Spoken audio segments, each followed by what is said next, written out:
It's my feel-good breakfast show.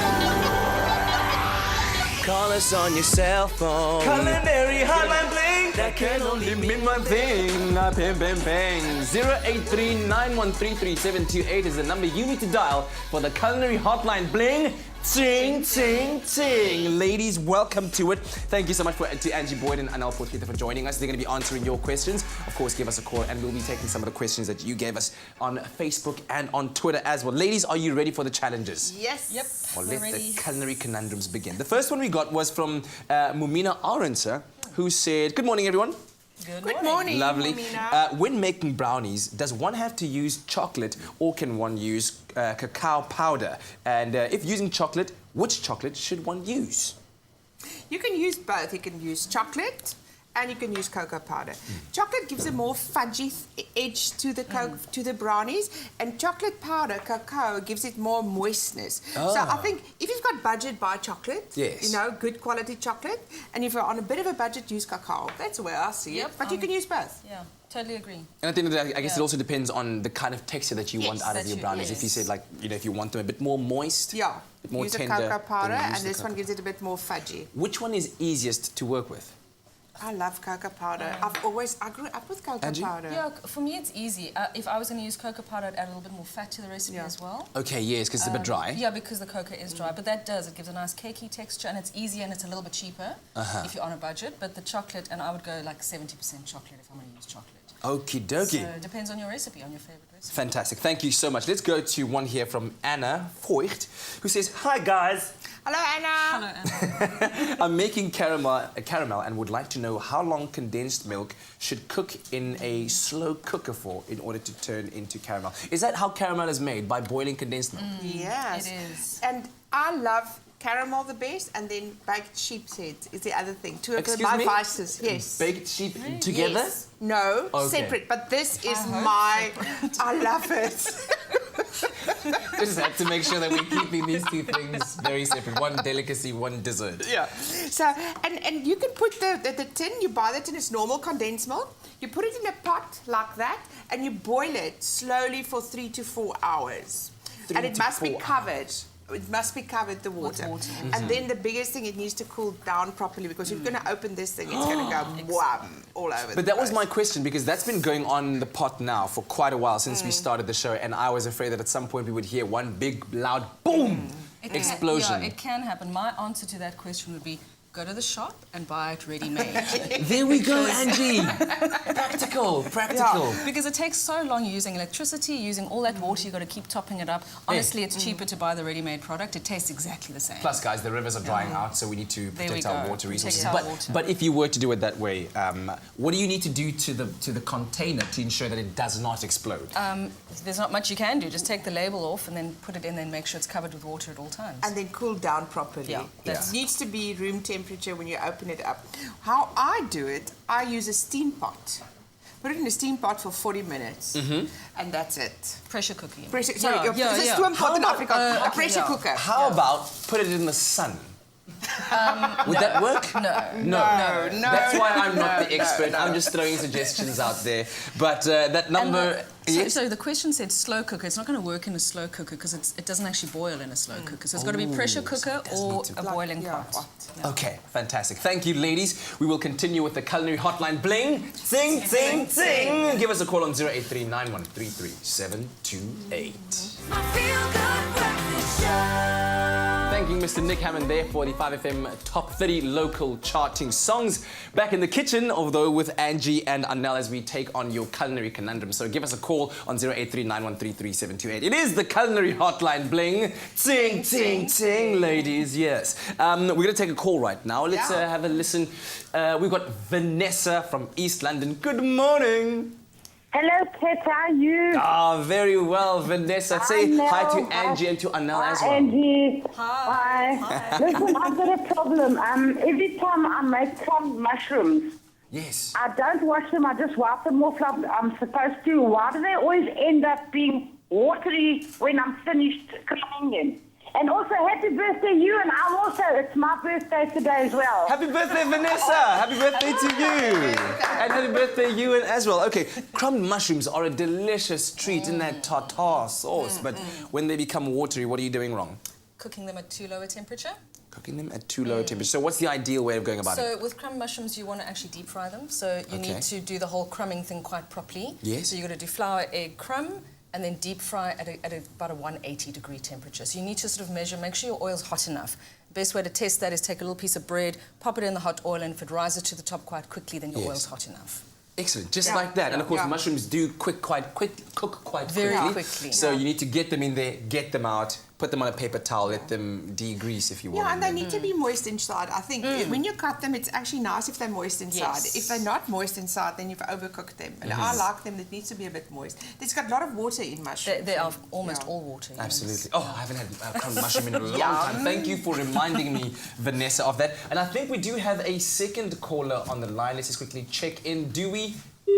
Oh, sadly not. As you're, beep, a little bit of nerves sometimes, they do creep in. But while we try and get that caller back, let's quickly have a look at Sakina Ponto, who on Facebook says, when baking biscuits and wanting to cover it in chocolate, can one simply dip it into the melted chocolate, or is there something else to be added into that chocolate? Then, once the biscuits are covered, should you then place them into a fridge to harden, or not? Yes, you just melt the chocolate. I normally just melt my chocolate in the microwave. But if you don't know how to do that carefully, it will seize. If you rather put it over a pot of water and melt it properly. And you don't have to throw anything in, nothing. Just melt like that and you dip it in. And then normally I've got a piece of baking paper. I just put it down like that so it doesn't stick to it later on. And if you're in a rush and it's warm outside, put them in the fridge, definitely. But sometimes in the winter, whatever, you can just leave them outside like that and they will set. What kind of paper are you using so that it won't stick? Paper. So baking paper. Baking paper, yeah, so it doesn't stick. Because my worry would be after you've dipped it like that, now you place it down, all the chocolate at the bottom is going to stick to the paper, and then you need the chocolate on the biscuit. No, it's non-stick paper, so it just pops right off. Okay, again. fantastic. Thank goodness for baking paper. Then Carly Fourie on Facebook also asked that if a recipe asks for soft brown sugar, what sugar are they referring to, and where can one find golden caster sugar? So two questions. Two questions. Okay. The soft brown sugar is basically your demerara, or you can use the muscovado. It's just a lovely sticky brown sugar. It's got molasses added back to it, so it's lovely and sticky. Beautiful for baking because it is quite rich and sticky, and it makes your products moist. So I love using this. With regard to the golden caster sugar, not that easy to find in this country. Best thing I would suggest is the Plantation Select. It's your raw brown sugar, and then whiz it up in a food processor until it's nice and fine. And there you've got caster sugar, which is golden and delicious. Fantastic, Angie. Loving it, loving it. All right, we'll continue with the Culinary Hotline. Bling! Ting, ting, ting. Shortly, you know that number, 083 9133 728. It's my feel-good breakfast show. Call us on your cell phone. Culinary Hotline Bling. That can only mean one thing. You know, welcome back. We're live on SABC3 as we enter the third part of our Culinary Hotline Bling. Ting, ting, ting. Call us on 083 9133 728, just like Chris has done. Good morning, Chris. Môre dag Etlo, môre dames. Hoe gaat het daar so met jou, Chris? Nee, dit gaan goed in die Kaap, ons wag net vir reën. Ja, asseblief. Chris, what is your conundrum? Kan ek maar praat? Praat maar, ja, asseblief. Kan ek die dames vra daar omtrent 'n volstruisnek? Kyk, ek is van die Karoo wêreld. Ek het maniere hoe om volstruisnek sag te maak, maar het hulle 'n vinniger manier behalwe die pressekoeke manier om 'n volstruisnek baie gou gaar en ook sag te kry. Ja, sê, goeie vraag. Daai nek is nogal hard. Hy werk baie. Daai spiere is styf. Ek bedoel, die volstruis is hier bo na nek met die hele tyd so gaan. Chris, 'n volstruisnek is maar tyerig. Verstaan jy wat ek sê? So dit gaan maar 'n lang tydjie vat om hom gaar te kook. So ek sal sê in 'n stoompot, 'n pressure cooker as well. If you want to do it fast. About a half an hour, 40 minutes in a pressure cooker. Maar ek glo daar's 'n vinniger manier. Jy kan nie braai vinnig 'n halfuur of wat ook al braai nie. Of in 'n potjie kos, maak 'n potjie kos en sit maar en geniet dit. Dis maar iets wat stadig gaan. It's a process. So even the volstruis steak would be very good on the braai. You can't braai a volstruis neck. Jy kan as jy 'n tydjie het, as jy genoeg lank tyd het vir daai nek. And it's going to be like a long one. Can you imagine? Nou, Brian muna lawan, chemon na kasatartaga mo Maar Chris, as jy besluit om 'n hele nek te braai, bel my want ek wil saam daai nek braai. Dankie Chris. Luister, as jy gaan... net is al af. Maar nie praat ons luister. As jy vir streisnek braai, dan gaan jy beslis biltong kry hoor. Lekker, dankie Chris. All right, let's quickly go on to our other questions here on Facebook. Colette Ormay said, "Hi guys, I'm looking for a kid-friendly chicken liver recipe." Oh, Such a challenge because Kiss doesn't like chicken livers naturally. But what we've done today is like a little lettuce cup with chicken livers and then with bacon. They love bacon. So all you do is you take your chicken livers, add it to a pan. And with that, we're going to add some honey. We're going to add some mustard. I think we just do that. there you go. Oh, honey and mustard. Yeah, okay. it's just to sweeten it a little bit. Yes. Some mustard. And then we're going to add lovely spices. What's our combination? Yeah, we've got some onion powder, some chicken spice, and some oregano. So we're just Okay. going to add that in there. And we're going to stir this up and just fry it till it's done. Yes. And at the end, we're going to add the lovely bacon pieces that the children love. Which you would have cooked before. Yeah, you cooked that before. And serve it in a lettuce cup like that with a bit of sesame seeds. And if they like radishes. And I think this is perfect. I think it's beautiful, it's interesting. It's like a little boat, you know, for the children. It's like, Forget the choo-choo train. We are in the 21st Yeah. century. We're doing boats now. I'm on a boat.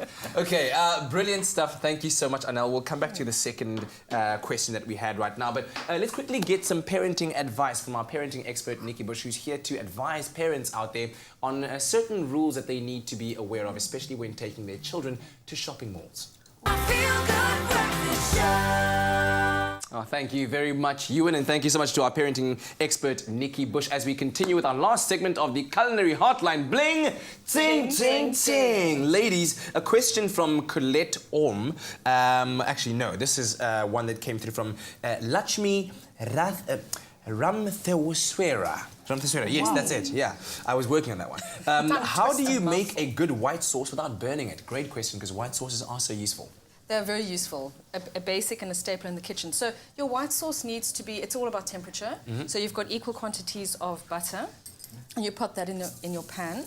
I always use a whisk because that helps a lot with the lumps. So you let your butter melt. As soon as it's melted, and the temperature mustn't be too hot. You don't want your butter going brown. Yeah. Sorry, carry on. Yes. When you say equal quantities in terms of grammage, you don't go a teaspoon of butter to a teaspoon of You know flour. what? It doesn't actually matter. Oh. Especially with a home-based white sauce. You know, I don't measure it at home. I just sort of gauge. Ah, okay. And then you add your flour before the butter starts burning. And keep your temperature low. Use the whisk, and you just want to cook your flour out because you don't want that raw flour taste in your sauce. So you just cook it out a little bit. But if you keep your temperature low, you can just watch it the whole time. And don't walk away and onto the phone. Do not walk away from a white sauce. Yeah. They're not friendly to that. Okay, so Don't once your butter's bubbling and your flour's cooked out, we're going to add the milk in stages. And the best thing is to actually have hot milk. So if your milk is hot, you don't get lumps, and it also doesn't burn. So Brilliant. you add it in stages, and it's a bit of a trick. It sort of thickens up, and you got to stir it out, and then you add the next You almost have to be batch. ambidextrous to make a good white sauce because Yeah. your stirring and your pouring sometimes needs to happen at the same time. You can't stop stirring. Or you get a friend to help you. Or you get a friend. How about that? And then you just keep stirring and adding until the sauce is thickened. And then you can make it as thick or as thin as you like, depending on what you're going to use it Fantastic. for. And you'll end up with something like that. And once if you it's want to be cooked. fancy, you add a little bit of cheesy-nyana there, and you got a cheese sauce. All right, we got a caller on the line. We got Lorraine. Good morning, Lorraine. What's your story, Lorraine, this morning? Good morning, Kat, and happy birthday to Ewan. Happy birthday, Ewan! Yes. A very quick one. Regarding the caramel, Yes. I'm 72. When I was 12, I was spending holidays with a friend of mine. Her mum was at work, and we took 2 tins of caramel, put it in a big pot, covered it with water, and went off and had a bubble bath. while we were in the bath, we heard this almighty bang, jumped out of the bath, ran into the kitchen. Both the tins had exploded because obviously the water had boiled away.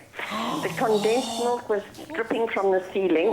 We duly took the ladder, picked up the cats and dogs and got them to lick it off. So be very careful. Make sure it's always covered with water. Oh, thank you so much. Just had to check. It was an unreal experience. Clean up an eyeball. All right, thank you so much. What a great story. And let's quickly conclude with this question from Susan Robenstein, who said, I'm looking for a good gluten-free chicken breast recipe. Chicken is gluten-free, so if you don't cover it with flour or anything like that, it is gluten-free. So what we've done here today is just an easy chicken skewer. So we just got some paprika and some sage there. So we're going to quickly Get the sage and the paprika there, just season it. And then we're just going to skewer it on a beautiful skewer. And we've dipped these, or this little skewers that's been lying in the water for about, say, an hour, so they don't burn. So that's another tip. So you just skewer it like this, and then we're going to, you just grill them. Okay. Delicious. So you can either grill them on a griddled pan, you can have them on your braai, whichever way you prefer to have them. Put the olive oil on your meat. Don't put it in the pan. Okay, so that's fantastic. Another thing. Yeah. Well, while you do that, let me say thank you very much for your extraordinary contributions, not just to today, but every single day that you are involved on our Feel Good Breakfast Show. Happy International Women's Day. We love you, Angie. We love you, Anel. And happy birthday. And happy birthday to you and Straydom as well while we're at it. We'll do this again next week when we bring back the Culinary Hotline. Bling, ting, ting, ting.